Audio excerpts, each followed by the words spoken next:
بسم الله الرحمن الرحيم فاسألوا أهل الذكر إن كنتم لا تعلمون।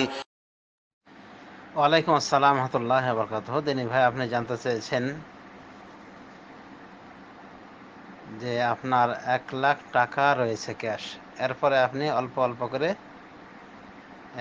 Balance করতে থাকেন, এক সময় ওটা 4 লাখে উন্নীত হয়। তো যে 1,00,000 টাকা প্রথম জমা রেখেছিলেন, সে 1,00,000 টাকার উপরেই কেবল 1 বছর অতিক্রান্ত হয়েছে। তো এখন জাকাতটা আপনি কিভাবে দিবেন? এই ছিল আপনার জানার বিষয়। উত্তর হলো বিল্লাহি তৌফিক, হ্যাঁ, আপনি দুটোর যে কোনো একটা করতে পারেন।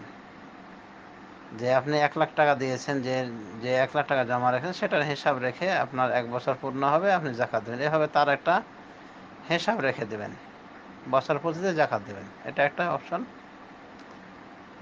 আর অন্যান্য যে সম্পদগুলি আপনি পরে জমা রেখেছেন,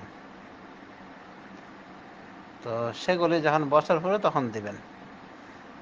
এটা হলো এক অপশন।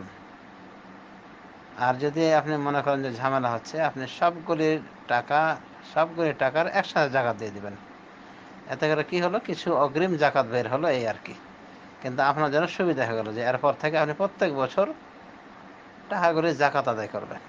তো কিছু টাকা যথাসময়ে, কিছু টাকা তার সময় হওয়ার আগে দেওয়া হয়ে যাবে। আর জাকাত বিলম্বিত করা ঠিক নয়, কিন্তু অগ্রিম দেওয়াতে কোনো শারঈ বাধা নেই। সুতরাং আপনি ঝামেলা মুক্ত হওয়ার জন্য প্রয়োজনে আপনি 1,00,000-এর সাথে আরও যে 4 লাখ হয়েছে, আরও 3 লাখ যা আছে ব্যালেন্স হয়েছে পরবর্তীতে বিভিন্ন মেয়াদে, তো ওগুলোর বছর না পড়লেও আপনি ইচ্ছা করলে দিয়ে দিতে পারেন। আর যদি আপনি মনে করেন যে না, প্রত্যেকটা জমাকৃত সম্পদের অর্থের উপর 1 বছর হবে তখন জাকাত দেবো, সেটাও করতে পারেন। তবে সেটা আপনাকে হিসাব রাখতে হবে, খাতা কাগজে লিখে রাখতে হবে। আর যেটা পরামর্শ দিলাম, এতে আপনাকে পেরেশানি করতে হবে না। আপনি ওই জাকাত বের করে দেবেন, একসাথে জাকাত দিয়ে দেবেন। 1,00,000-এর সাথে আরও যে 3 লাখ রয়েছে, ওগুলো জাকাত দিয়ে দেবেন। এভাবে প্রত্যেক বছর আপনি একই মেয়াদে জাকাত দেবেন। এতে করে কি হবে, আপনার সুবিধা হলো যে একসাথে আপনি জাকাত বের করে দিলেন। আপনি ওই কাগজে কলমে লিখে রাখার ঝামেলা থেকে বেঁচে গেলেন যে কোন টাকা কখন জমা রেখেছেন। তো এটা হলো, বলা যেতে পারে, সুবিধার খাতিরেই আপনাকে বলা হলো। আর মনে রাখতে হবে যে জাকাত অগ্রিম দেওয়া জায়েজ রয়েছে।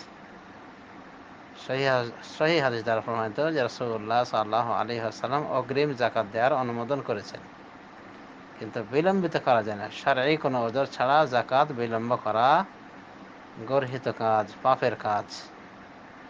আশা করি প্রশ্নের উত্তর পেয়েছেন। ধন্যবাদ।